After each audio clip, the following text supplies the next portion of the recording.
अस्सलाम वालेकुम। दी rising stars की एक नई एपिसोड के साथ आगा अब्दुलसत्तार हाजिर खिदमत है।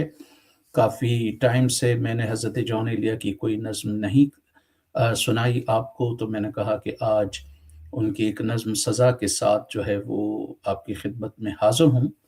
तो उनकी नज़्म का टाइटल है सज़ा। हर बार मेरे सामने आती रही हो तुम, हर बार तुमसे मिलके बिछड़ता रहा हूँ मैं। तुम कौन हो ये खुद भी नहीं जानती हो तुम, मैं कौन हूँ ये खुद भी नहीं जानता हूँ मैं। तुम मुझको जानकर ही पड़ी हो अज़ाब में, और इस तरह खुद अपनी सज़ा बन गया हूँ मैं। तुम जिस ज़मीं पे हो मैं उसका खुदा नहीं, बस सर बसर अज़ियत व आज़ार ही रहो। बेज़ार हो गई हो बहुत ज़िंदगी से तुम, जब बस में कुछ नहीं है तो बेज़ार ही रहो।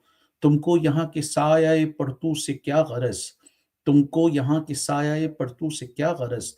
तुम अपने हक में बीच की दीवार ही रहो। मैं इब्तिदाए इश्क से बेमहर ही रहा, तुम इंतहाए इश्क का मयार ही रहो। तुम खून थूकती हो ये सुनकर खुशी हुई, इस रंग इस अदा में भी पुरकार ही रहो। मैंने ये कब कहा था मोहब्बत में है निजात, मैंने ये कब कहा था वफादार ही रहो। अपनी मताए नाज लुटाकर मेरे लिए बाजार इल्तफात में नादार ही रहो। जब मैं तुम्हें निशात मोहब्बत न दे सका, गम में कभी सुकून रिफाकत न दे सका। जब मेरे सब चिराग तमन्ना हवा के हैं, जब मेरे सारे ख्वाब किसी बेवफा के हैं, फिर मुझको चाहने का तुम्हें कोई हक नहीं, तन्हा कराहने का तुम्हें कोई हक नहीं।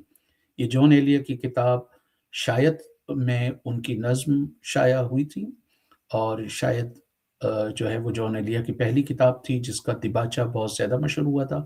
तो मैंने सोचा कि ये मैं आपके गोश गुज़ार करूँ, आपके कमेंट्स का इंतज़ार रहेगा।